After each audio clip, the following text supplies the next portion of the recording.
I think that being created in the image of God indicates that there is a resemblance between God and man. Now, obviously, that's not a physical resemblance, and therefore it must be in our mind or our soul that we resemble God. And it seems to me that what distinguishes us from all of the rest of animal creation is that we alone are persons, just as God is personal. Would this open the door to some sort of possible incarnation in other sentient species? Like, if, for example, given the assumption that there's intelligent life in other planets in another part of the universe, Yeah. would it be possible for Christ to assume their nature with uh, their body and then become their savior? Yeah, I don't see why not. I can't think of any sort of objection to saying that there could be multiple incarnations. I know the medieval theologians debated this question, and some of them thought that indeed there could be multiple incarnations of this sort.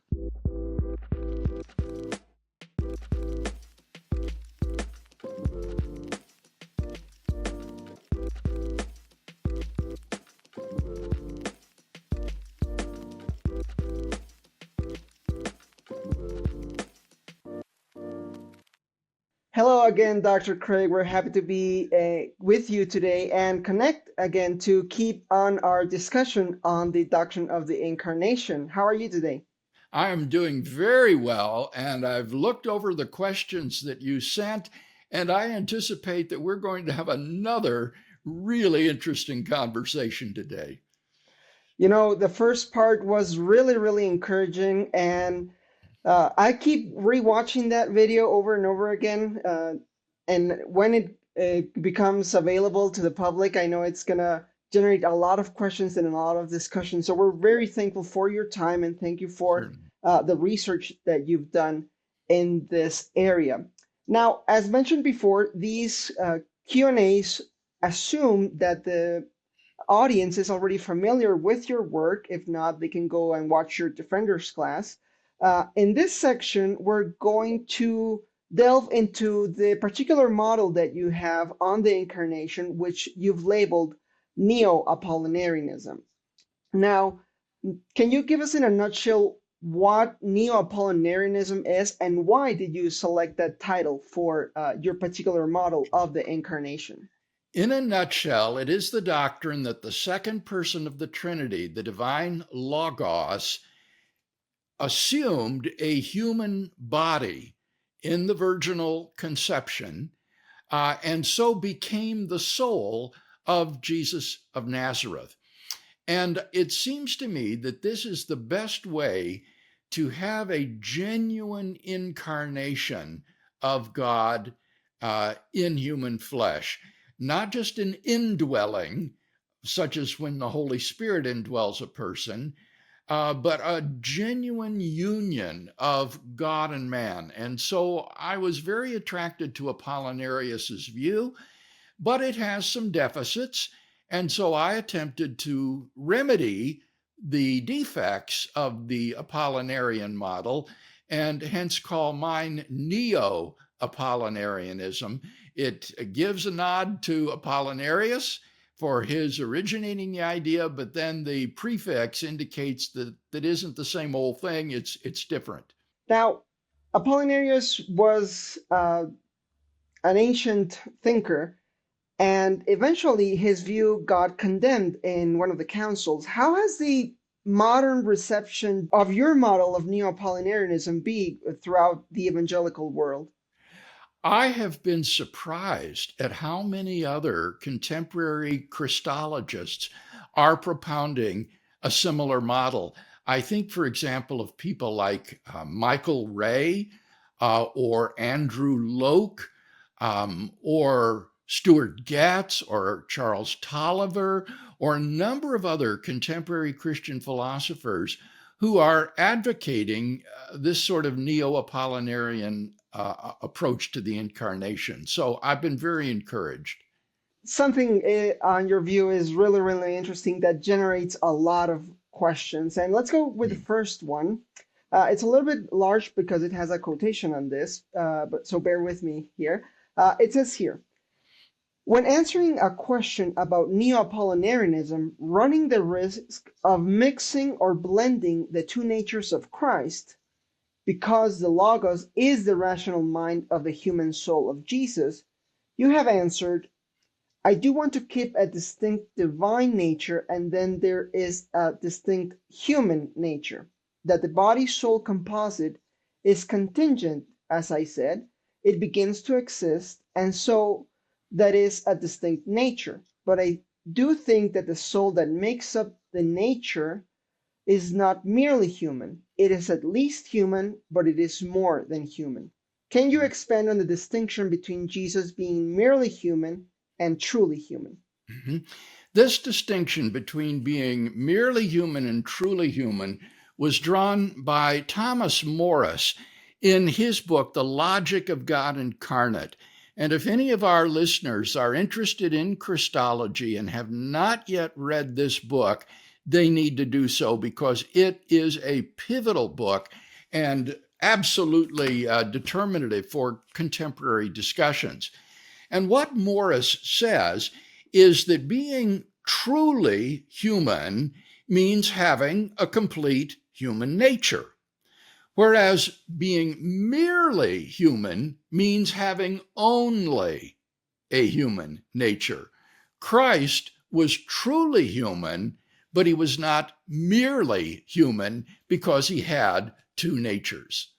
All right. Now, it seems that the distinction between having a merely human soul and a truly human soul takes us to some key distinction between the properties of each of these categories.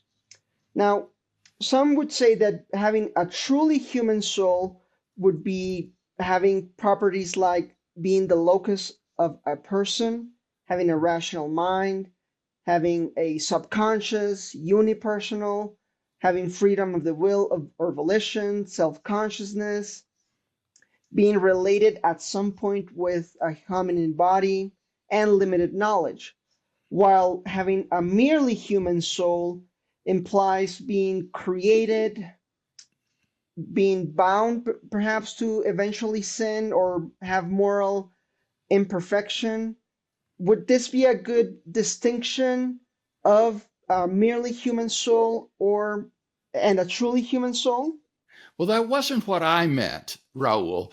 What I meant is that Christ's soul is not merely the mind of a human being, but also the mind of a divine being.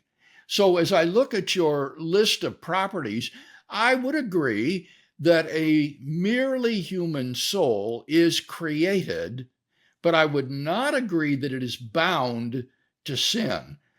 Sin is not inevitable. It's not part of what it means to be merely human. On the other hand, I would agree that a truly human soul is the locus of personhood and is connected to a hominin body, but I would not agree that it is finite in knowledge. So I would have those elements of agreement and disagreement with what you explained. Taking that into account, if you would not agree that a human soul is finite in knowledge, would you say that being truly human or could allow us to be infinite in knowledge or have Yes, I access think to that something like that? limited knowledge is perhaps essential to a merely human soul or being, but it's not to Mm. someone who is truly human because that person might also be divine, as in the case of Christ. All right, interesting. Thank you for that. Mhm. Now, with these distinctions that we've made, it seems that the distinctions of this immaterial soul between humans, angelic persons or Elohim persons, and divine persons, sometimes they overlap. And it's the attachment to the hominin body that distinguishes the human person from the other kinds of persons. Is that enough? Is the attachment to the hominin body Yes, enough? I think it is enough. I think that having A hominin body is sufficient for distinguishing a soul as human as opposed to, say, a Klingon soul. Interesting. All right. But then, for example, would there be, other than the hominin, the attachment to the hominin body, would there be something metaphysically or ontologically different between our immaterial soul and the divine soul or the angelic soul? Well, I don't think that the Bible gives any support for the idea of human souls as a type of soul. So I'm more inclined to think that human souls are simply persons, and that if that person is conjoined with a Klingon body, then he'll be a Klingon person. And if it's combined with a hominin body, he'll be a human person. If it's combined with an angelic substance, then it'd be an angelic person. So while there could be types of souls, one of which would be a human soul, I don't see any theological reasons for thinking so.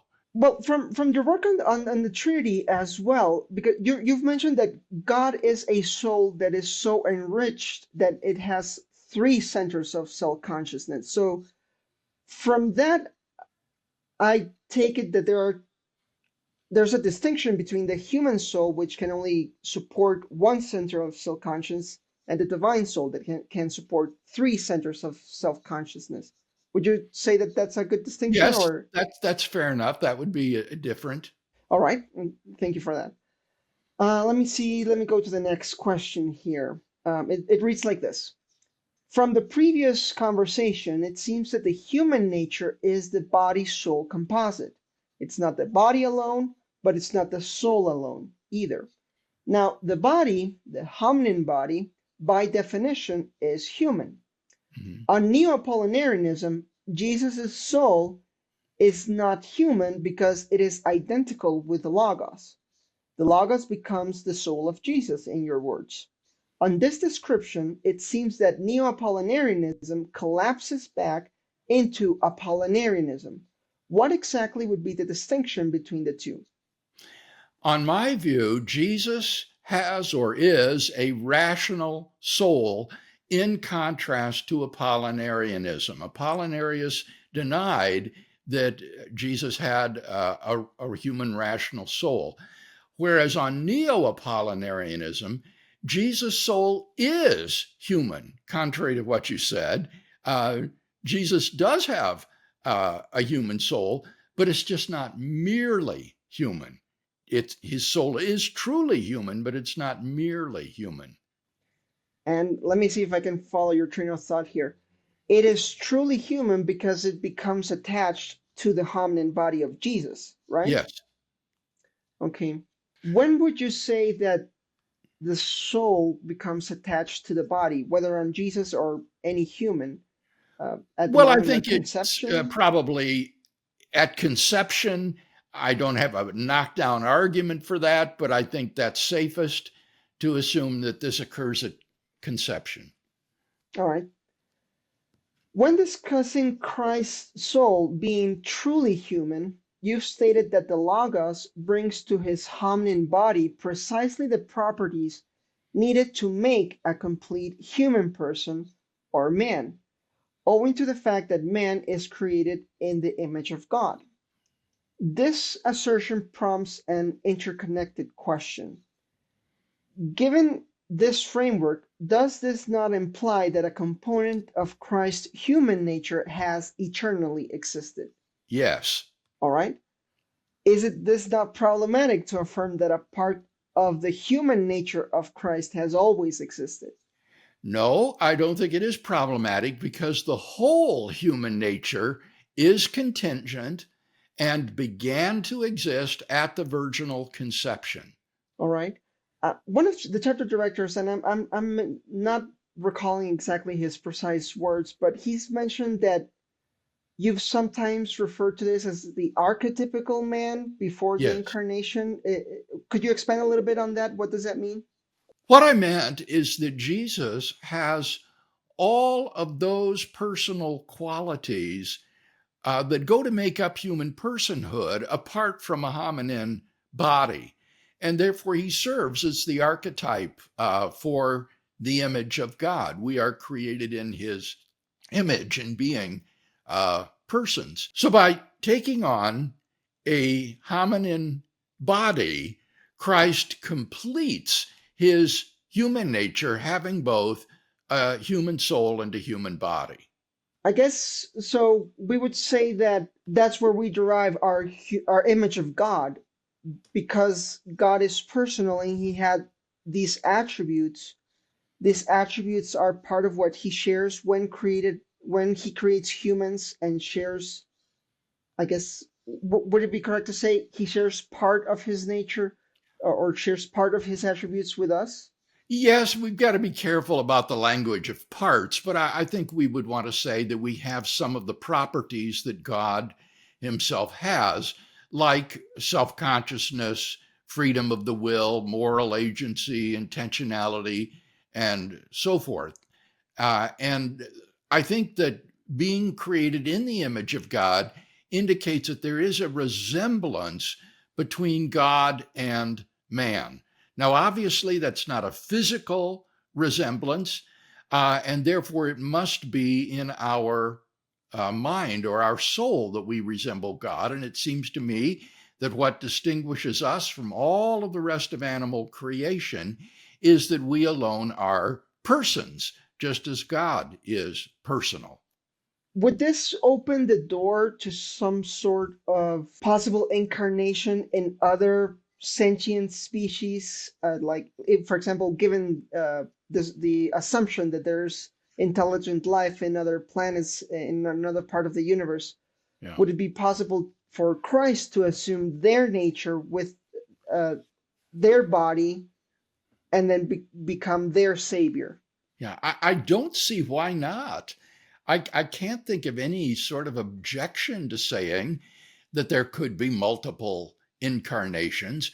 I know the medieval theologians debated this question, and some of them thought that indeed there could be multiple incarnations of this sort. Very well.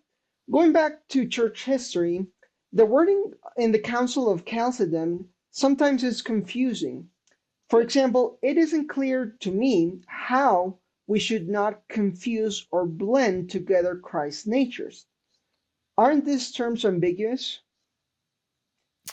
I think they are ambiguous, and so it is difficult sometimes to interpret these statements.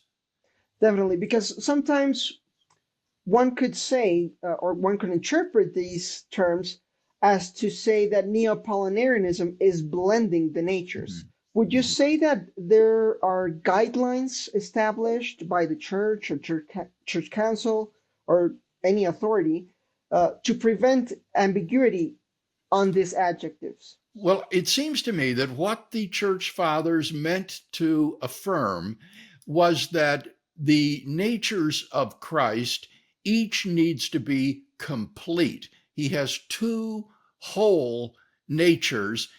They are not attenuated, certain properties subtracted from one or the other and then combined together. Thank you for that clarification. The next question would be, in your work, you have articulated that Jesus has a soul in virtue of his incarnation.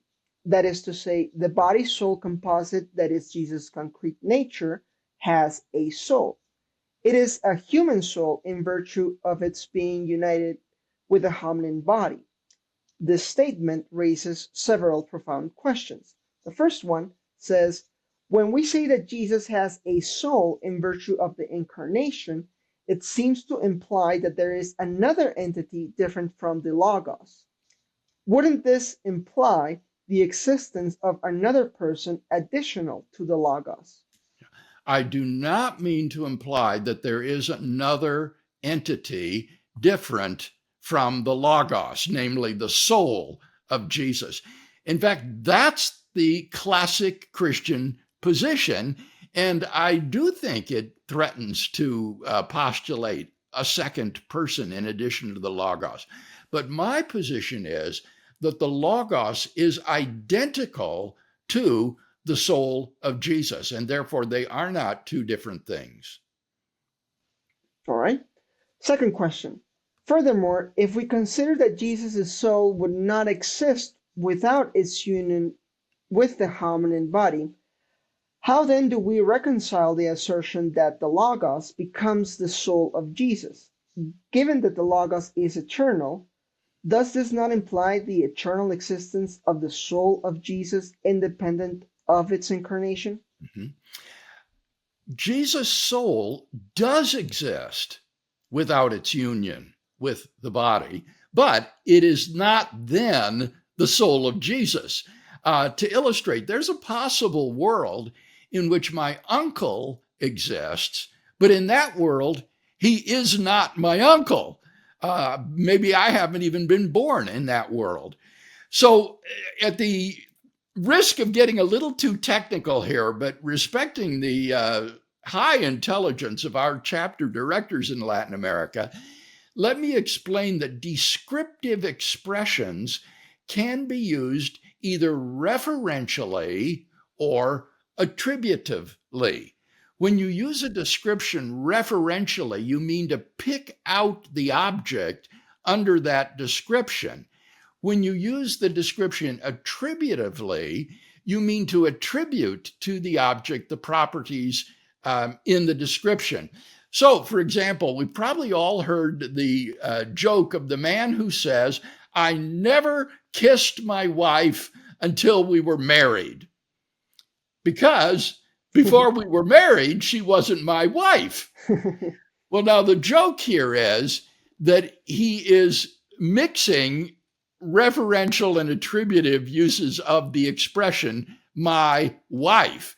Used referentially, that description picks out the woman that he eventually married. And he did kiss her probably before they were married. But used attributively, the expression my wife means my spouse, the person to whom I'm married. And so he tricks us into making us think that he's talking referentially when he says he never kissed his wife until they were married, when he's actually using the expression attributively. Now, similarly, when we talk about the soul of Jesus, are we using that expression referentially or attributively? Referentially speaking, the soul of Jesus existed prior to his incarnation, but it wasn't then the soul of Jesus. Interesting. Okay, so when you're talking attributively, when you're speaking about the soul of Jesus, it is at that point where the soul of Jesus is human, right? Because now it's attached to his Right, hominin body. right. All right, interesting.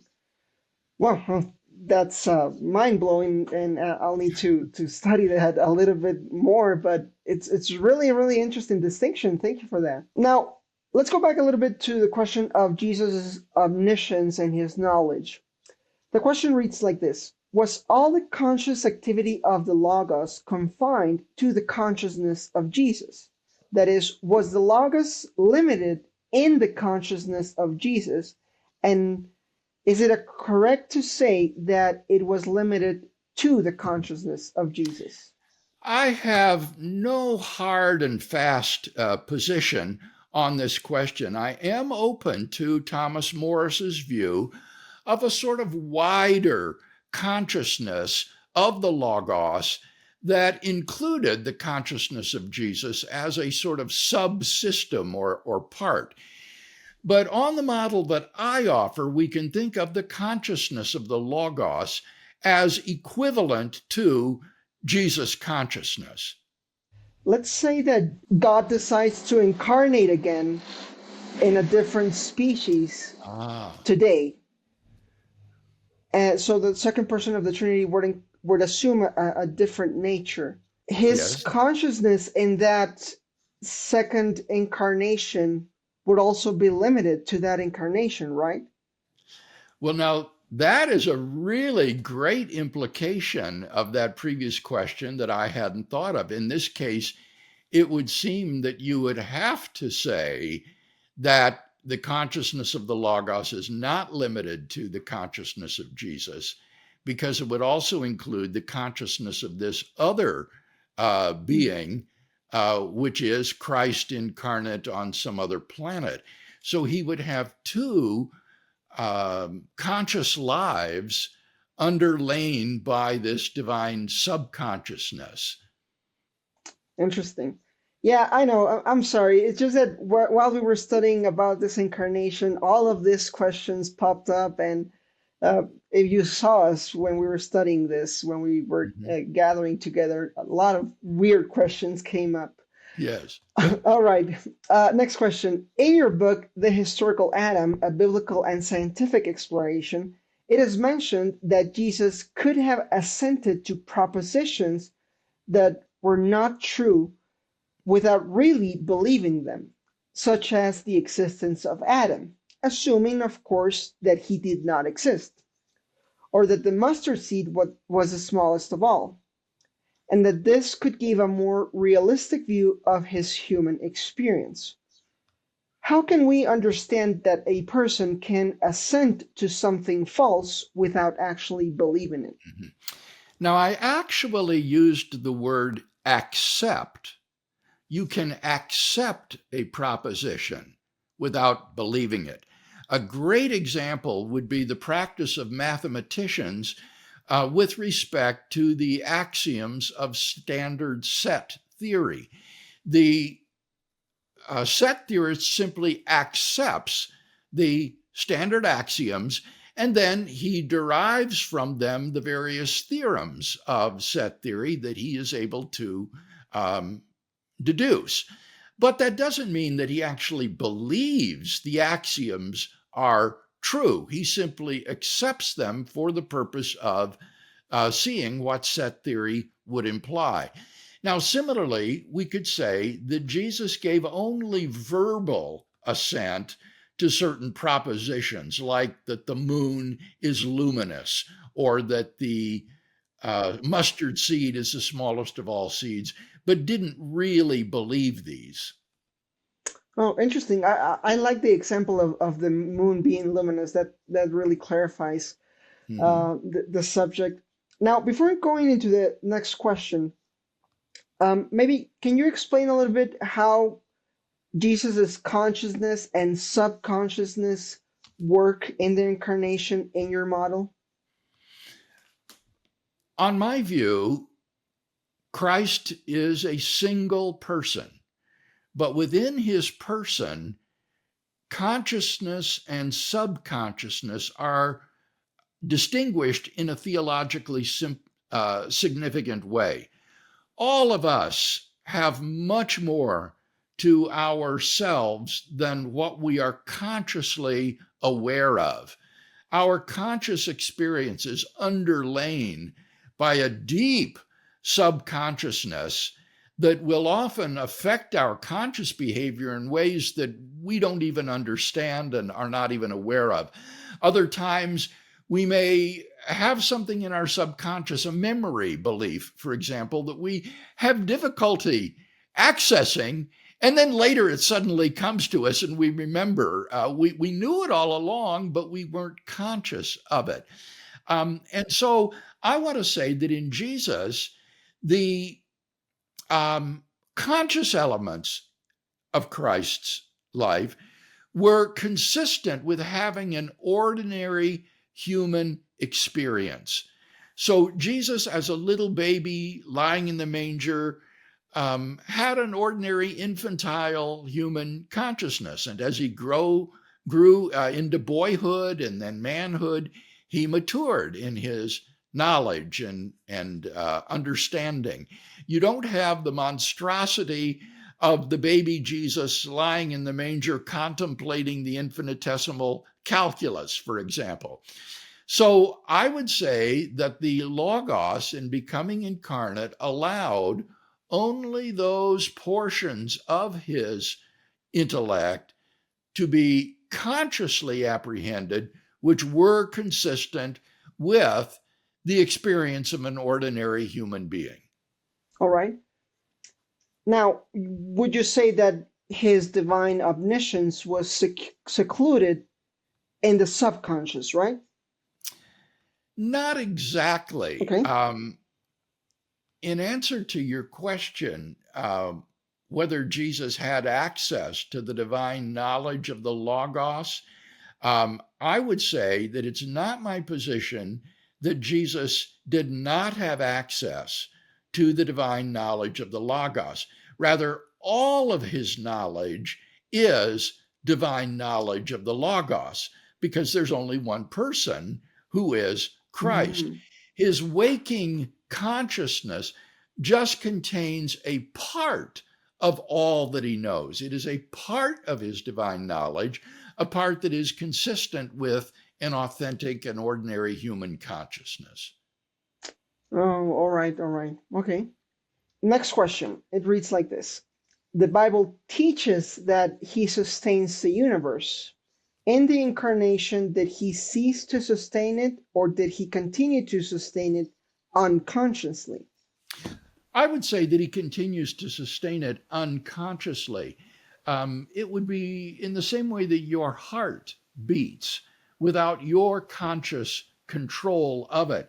Andrew Loke, in his book, A Cryptic Model of the Incarnation, is very good on this point about how the Logos continues his activities of sustaining and upholding the universe unconsciously during his state of humiliation or incarnation on this planet prior to the resurrection.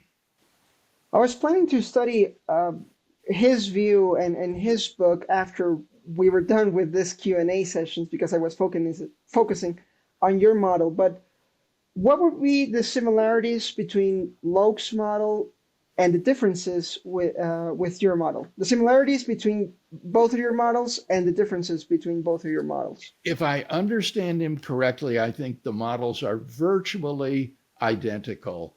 Uh, the main thing is that Andrew denies that Jesus had an unconscious.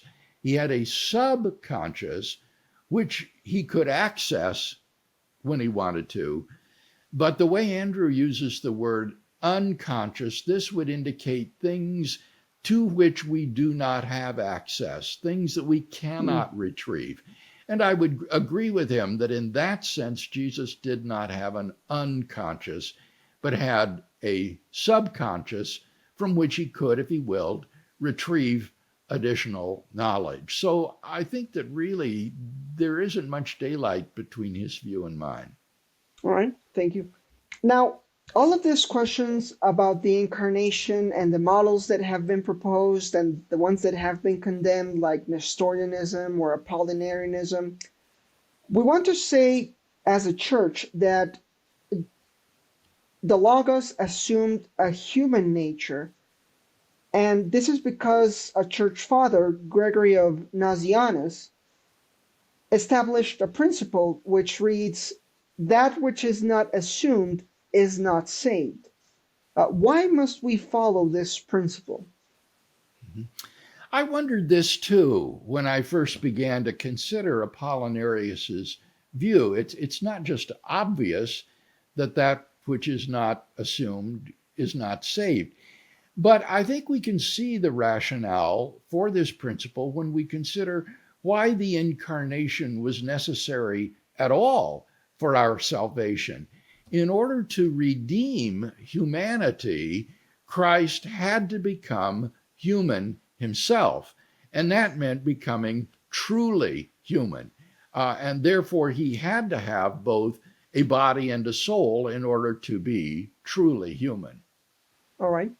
Would you count this as an argument or reason apart from church tradition for Yes, us?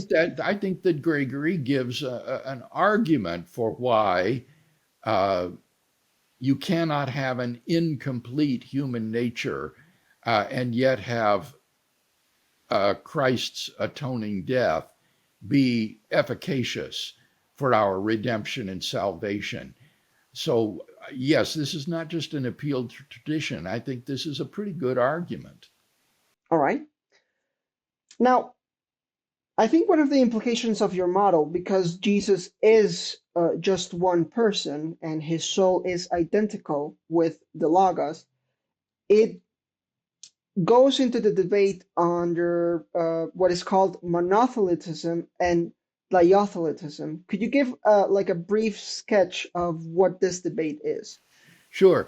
The question here is, did Jesus Christ incarnate have one will or two wills? Some early church fathers said that he had only one will because he was one person. But the church eventually decided in, I believe, the Sixth Ecumenical Council that Christ had two wills. He had a human will and he had a divine will, and these always operated in harmony with each other. Now, does our modern understanding of wills and the ancient early churches understanding differ? I don't know. I don't know enough about psychology, Raul, to answer this question. I have seen some contemporary authors try to define or defend, rather, diotheletism by maintaining that what the church fathers meant was that Christ had two faculties of the will, a human faculty and a divine faculty, but he had only one act of willing. And that seems to me to simply concede victory to monothelitism, which said that Christ has one active will. Some have argued that there is a distinction between natural will and nomic will. The natural will is the will that belongs to the nature. In this case, when the council talked about the natural will, they were talking about the will which pertains to the purpose or telos of being. This natural will is shared by all humans to become like God. The nomic will is that which corresponds to the liberation of the will. In this case, Christ did not have two nomic wills, since the nomic will comes to be the case by default. What is your take on this, and is this distinction enough to save diotheletism from Nestorianism? Well, the way you've explained it, Raul, to me, it sounds like rubbish. Uh, the nomic will, you said, corresponds to the deliberations of the will and comes about through the fall. Did Adam and Eve have no deliberations of the will prior to the fall? That's impossible since they willed to eat the fruit of the tree. Besides, there's no basis whatsoever for thinking that diotheletism postulated merely a distinction between the natural will and this so-called nomic will. So I don't find this helpful at all. All right. If a human nature involves a human body, a rational mind and soul, and all of the human limitations, what reason can we provide for not considering a human will as part of the human nature? Well, persons will things, not natures. We can grant that having a human nature involves having a faculty of the will, but it is the person who exemplifies that nature that does the willing. And therefore, the will would belong to a human person. While I'm thinking about this, I'm trying to get my mind around this because I guess the objector would say that because the will of Jesus is the will of the Logos, he doesn't have a human will, he has the divine will, Mhm. and therefore, again, we're blending the natures or mixing the natures against Chalcedon. Well, I How would you agree respond to that this? I agree with monothelitism. That is the position that I have defended, is that because there is a single person who is Christ, and that is the Logos, he has a single will. I think that the church erred when it adopted diotheletism. I think it's very difficult, as you intimated earlier, to avoid Nestorianism if you have diotheletism, because then you have two distinct wills, a human will and a divine will. And that would suggest you have two persons, a human person and a divine person. So I think we need to say that there is simply one person in Christ and one will.